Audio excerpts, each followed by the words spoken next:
स्मिटी cartoon house. Hello दोस्तों, आज मैं लेकर आई हूँ एक व्यापारी की कहानी। विक्रम नाम की एक व्यापारी था। वो नमक के कारोबार करता था।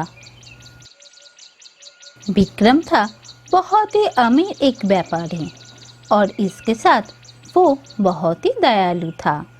वो अक्सर गरीबों को कुछ न कुछ देकर मदद करता था। कभी फल, कभी खाना, कभी कपड़ा, कुछ न कुछ देकर मदद करता था। और इसीलिए पूरे राज्य में उसका बहुत नाम था। चलो अब उस राज्य की राजा के पास चलते हैं। मंत्री, एक बात बताओ। बोलिए महाराज। कल मेरी माँ की जन्मदिन है। ऐसा कुछ करना चाहता हूँ ताकि मेरे माँ की जन्मदिन बहुत अच्छे से मैं पालन कर सकूं। पर क्या करूं ये समझ में नहीं आ रहा है। महाराज, मैंने उनके बारे में बहुत कुछ सुना है वो बहुत ही दयालु थी और अक्सर वो गरीबों में कुछ न कुछ बांटती थी। इसीलिए मुझे लगता है उनके जन्मदिन पर अगर राज्य की सारे गरीबों में आप कपड़े बांटेंगे तो उनके जन्मदिन बहुत अच्छे से आप पालन कर पाएंगे। कपड़े बांटना होगा और इतने सारे लोगों में? नहीं, इसमें तो बहुत खर्चा है। इतना खर्चा मैं नहीं कर सकता। पर महाराज, अगर आप गरीबों में कपड़े बांटेंगे तो सारे राज्य में आपका जय जयकार होगा और सारे राज्य के लोग आपको बहुत सम्मान करेगा। क्या बोल रहे हो? सारे राज्य में मेरा जय जयकार होगा? सच में? पर बहुत ज्यादा खर्चा हो जाएगा। ठीक है, मैं कपड़े बांटूंगा। राज्य में जितना गरीब है सबको कपड़े बांटूंगा। सारे राज्य में ढिंढोरा बजा दो कि मैं कल सारे राज्य में जितना गरीब है सबको कपड़े बांटूंगा। सारे राज्य में राजा की कपड़े बांटने की खबर प्रचार हो गया। अगले दिन सारे राज्य के गरीबों में राजा कपड़े बांटने लगे।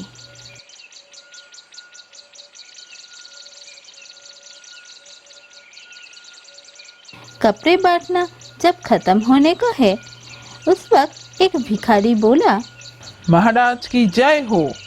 इस राज्य में सिर्फ व्यापारी नहीं, महाराज भी गरीबों को बहुत मदद करते हैं। ये बात सुनकर महाराज बहुत गुस्से में आ गया। उसके बाद राजा उस भिखारी को कपड़ा दिया और कपड़े बांटना खत्म किया। फिर राजा अपने मंत्री को बोला, मंत्री, मेरे राज्य में ऐसा कौन सा व्यापारी है जिसकी तुलना मुझसे हो रहा है?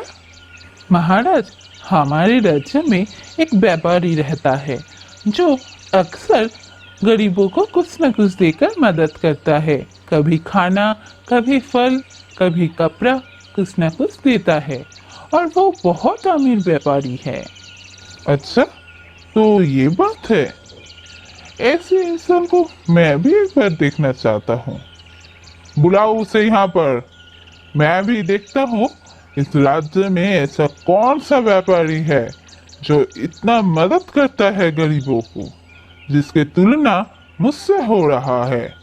इतनी अमीर व्यापारी कौन है, मैं भी तो जरा देखूं। राजा की बुलावा आया विक्रम व्यापारी के पास और विक्रम भी आ गया राजा के पास। प्रणाम महाराज। मैंने सुना है कि तुम गरीबों को बहुत कुछ देकर मदद करते हो। तुम्हारे पास इतने पैसे कहाँ से आता है कि तुम गरीबों को इतना मदद करते हो? तुम्हें अपने बाप से बहुत जायदाद मिला है क्या? नहीं तो इतना सारा चीजें तुम कैसे गरीबों में बांटते हो? जी नहीं महाराज, मैं जो रोजगार करता हूँ उसमें से ही कुछ कुछ चीज़ें गरीबों को देता हूँ। असल में गरीबों की मुस्कान देखना मुझे बहुत पसंद है, इसीलिए अपने रोजगार में से ही कुछ कुछ चीज़ें देकर गरीबों की मदद करने की कोशिश करता हूँ। अच्छा, तो तुम्हें किस चीज के कारोबार है? जी महाराज, मेरा नमक की कारोबार है। क्या नमक की कारोबार? नमक की तो कोई कीमत ही नहीं है, और उस चीज के कारोबार करके तुम्हें इतना रोजगार होता है कि तुम इतना सारा चीजें गरीबों में बांटते हो। ये मुझे मानना होगा। मेरे सामने झूठ बोल रहे हो, तुम्हारी इतनी हिम्मत? जी नहीं महाराज, मैं झूठ नहीं बोल रहा हूँ। और आप ये कैसे कह सकते हैं कि नमक की कोई कीमत नहीं? नमक हर रोज लगता है, नमक के बिना हम खाना नहीं खा पाते, तो फिर नमक की कीमत इतना कम कैसे हो गया? तुम मेरे सामने ऐसे बातें कर रहे हो? ठीक है, तुम्हें साबित करना होगा कि सोने की कीमत से भी ज्यादा है नमक की कीमत। और अगर ये नहीं कर पाया तो मैं तुम्हें कारागार में डाल दूंगा। सारी जिंदगी कारागार में रहोगे तुम। ठीक है महाराज, मुझे 1 महीना वक्त दीजिए। मैं ये साबित कर दूंगा कि नमक की कीमत सोने से भी ज्यादा है। और इसके बाद 7 दिन बीत गया। अचानक एक दिन सुबह महाराज, अब कुछ कीजिए, हमें बचाइए। क्या हुआ? कौन सी मुसीबत आ गया? बोलो। महाराज, नमक की कीमत बहुत ज्यादा हो गया और सारे राज्य में किसी भी बाजार में नमक नहीं है। हम नमक नहीं खा पा रहा है। नमक के बिना खाना कैसे खाएंगे? ठीक से खाना नहीं खा पा रहे हैं। पूरे राज्य की यही हालत है महाराज, आप कुछ कीजिए। क्या बाजार में नमक नहीं है? मंत्री, बोलिए महाराज। ये मैं क्या सुन रहा हूँ? राज्य की बाजार में नमक नहीं है। अपने आदमी को सारे राज्य में भेज दो, मुझे अभी खबर चाहिए क्या हो रहा है। जी महाराज, मैं अभी अपने आदमी को भेज रहा हूँ। अगले दिन सुबह मंत्री, मैं कल तुम्हें सारे राज्य में आदमी भेजने के लिए बोला था ना? बोलो मुझे, क्या बात है? क्यों नमक नहीं है बाजार में?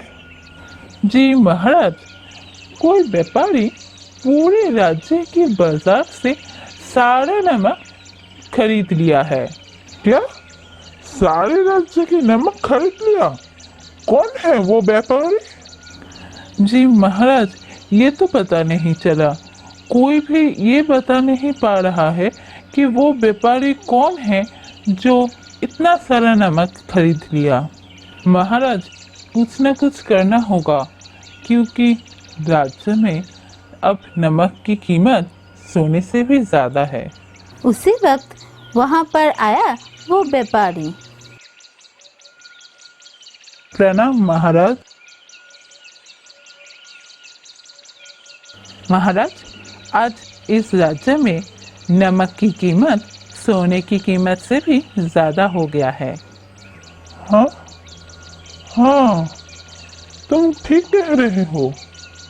ये सच है कि आज मेरे राज्य में सोने की कीमत से भी ज्यादा है नमक की कीमत। पर ये कैसे हुआ?